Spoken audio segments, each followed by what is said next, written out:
नमस्ते दोस्तों। The Chanakya IAS Prashant Patil online classes में मैं डायरेक्टर प्रशांत आपका हार्दिक अभिनंदन करता हूँ। पिछली वीडियो में हमने देखा है कि टॉप 50 चैप्टर यूपीएससी प्रीलिम्स के लिए किस तरह से इम्पोर्टेंस है, तो इसकी सीरीज हम आज से चालू कर रहे हैं।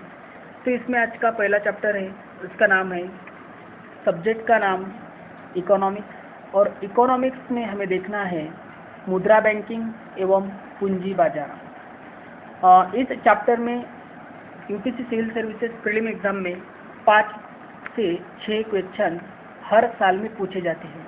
ट्रेंड वाइज हमने एनालिसिस किया है, इसी तरह से हम आज ये चैप्टर पढ़ने जा रहे हैं। देखो, इसके बारे में पहला पॉइंट है मुद्रा, और मुद्रा किसको कहते हैं। तो देखो, मुद्रा एक लीगल टेंडर है। मुद्रा को क्या बोलते हैं? एक लीगल टेंडर है, माना एक विधि प्राप्त है, गवर्नमेंट की उसको मान्यता है, ठीक है। और मुद्रा क्या है? तो मुद्रा एक विनिमय का माध्यम है, मुद्रा विनिमय का माध्यम है। दूसरा पॉइंट, सरकार द्वारा विधिक रूप से मान्यता प्राप्त है, सरकार द्वारा विधिक रूप से मान्यता प्राप्त है।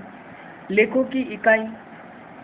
चौथा पॉइंट, समाज द्वारा समान रूप से इसे स्वीकार किया जाता है, माना अकाउंटिंग की यूनिट है। लेखा की इकाई माना अकाउंटिंग की यूनिट। इसके कार्य क्या है? मुद्रा के कार्य, मूल्य का मापक है, विनिमय का माध्यम है, और अस्थगित भुगतानों की माप है। ऋण और उधारों के भविष्य रूपी मुद्राओं के रूप में ही मापा या स्वीकार किया जाता है।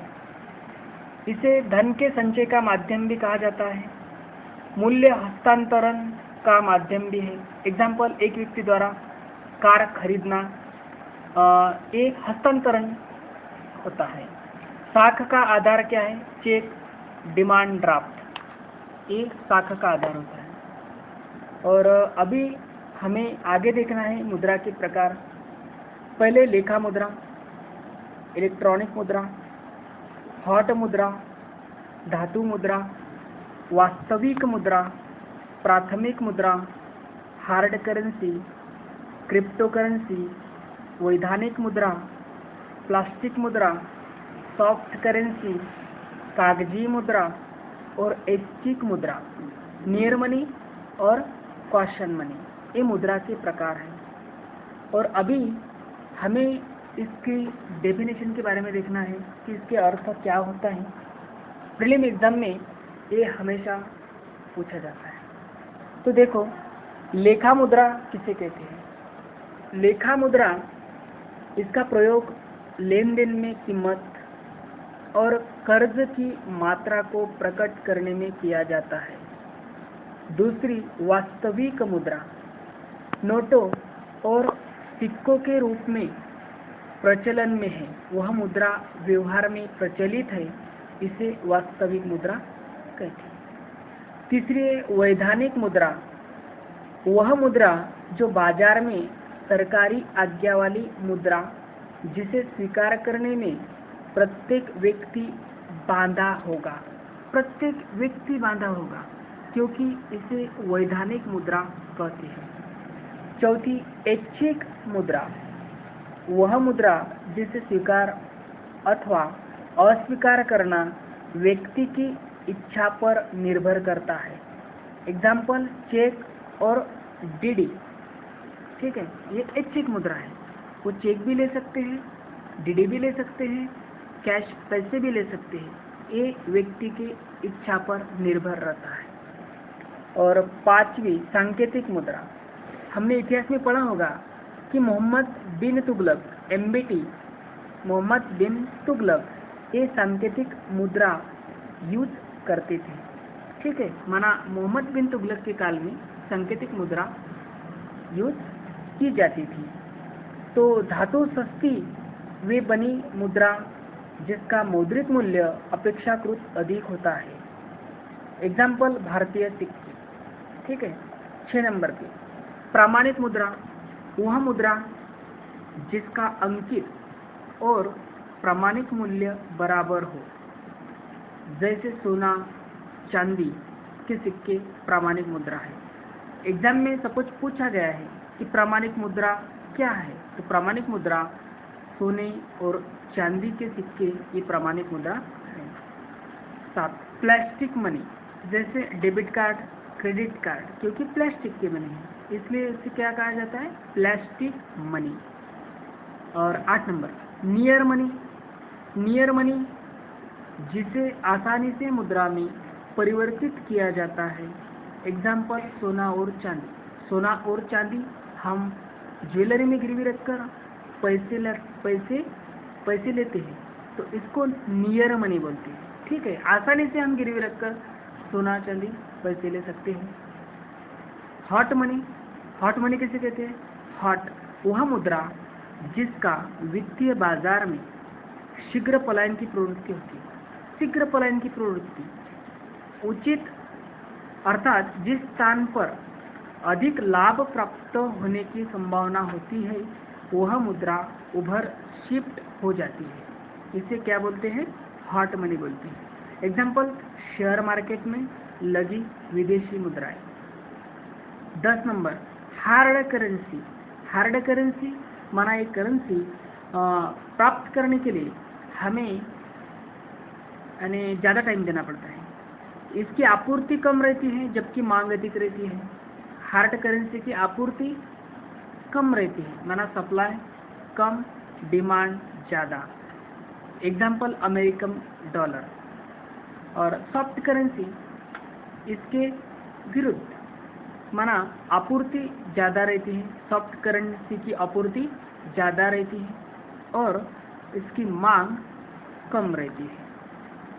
ठीक है, अल्प विकसित राष्ट्र की मुद्रा इसको सॉफ्ट करेंसी बोलती है, माना अल्प विकसित जो राष्ट्र है उस राष्ट्र में सॉफ्ट करेंसी यूज की जाती है। और हार्ड करेंसी, ये हार्ड करेंसी विकसित देशों की मुद्रा है, ये ख्याल में रखना क्योंकि प्रीलिम्स में ये पूछी जा सकती है। कॉशन मनी किसी दायित्व को पूरा करने के लिए जमानत के तौर पर मांगी जाने वाली मुद्रा, इसको क्या बोलते हैं, कॉशन मनी, इसको क्या बोलते हैं, कॉशन मनी। धातु मुद्रा, धातु मुद्रा धातु से बने सिक्के, इसको धातु मुद्रा बोलते हैं।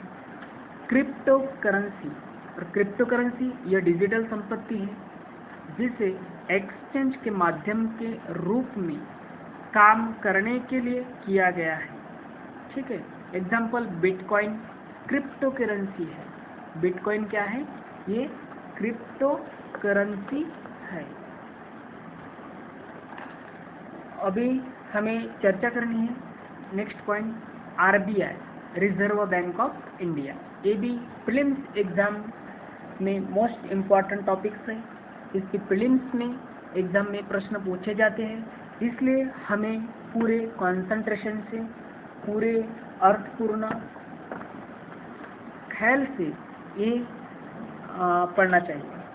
देखो आरबीआई क्या है, RBI reserve bank of India Bharat का केंद्रीय बैंक है, भारत के सभी बैंकों का ये संचालक है और भारत की अर्थव्यवस्था का ये नियंत्रक है। आरबीआई भारत की अर्थव्यवस्था का नियंत्रक है, कैग भारत की अर्थव्यवस्था का नियंत्रक है। निम्नलिखित में से कौन से विधान सत्य है, ऐसे प्रश्न आपको यूपीएससी प्रीलिम्स में पूछे जा सकते हैं, इसलिए यूपीएससी थोड़ा सा बदल कर सकती है, सत्य को असत्य कर सकती है, असत्य को सत्य कर सकती है। तो हमारा रिवीजन ज़्यादा से ज़्यादा इस चैप्टर का होना चाहिए।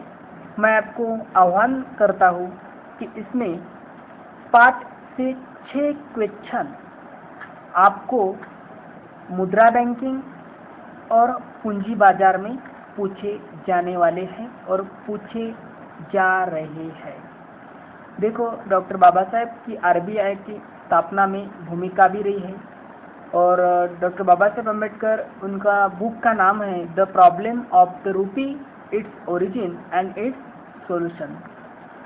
एक किताब का नाम आपको प्रीलिम्स एग्जाम में पूछा जा सकता है, सुमेलित कीजिए। एक लेफ्ट साइड से लिखा जा सकता है लेखक के नाम, राइट साइड से लिखा जा सकता है किताबों का नाम, इसलिए ये भी ख्याल में रखो। बाबा साहब ने हिल्टन यंग कमेटी 1926 में इसे royal commission on Indian currency एवं फिनांस से 1926 में इस नाम से यह आयोग आया था। एग्जाम में आपको ये भी पूछा जा सकता है कि हिल्टन यंग कमेटी, और हिल्टन यंग कमेटी कब आई थी? 1926 में। और हिल्टन यंग कमेटी का नाम क्या है दूसरा? इसका दूसरा नाम है royal commission on Indian currency एवं फाइनेंस। ये भी ख्याल में रखना, क्योंकि यूपीएससी ने इस पर प्रश्न पूछा जा सकता है। देखो, प्रारंभ में केंद्रीय कार्यालय था आरबीआई का कोलकाता में, ठीक है। 1937 में मुंबई में था इसका कार्यालय। प्रारंभ में यह निजी बैंक था। रिजर्व बैंक ऑफ इंडिया प्रारंभ में क्या था? निजी बैंक। अभी कौन सा है? सेंट्रल गवर्नमेंट बैंक है। 1949 में यह भारत सरकार का उपक्रम बना 1949 में, और इसके 29 क्षेत्रीय कार्यालय है, और मैक्सिमम रिजर्व बैंक के जो क्षेत्रीय कार्यालय हैं और यह कार्यालय राजधानियों में है, ठीक है।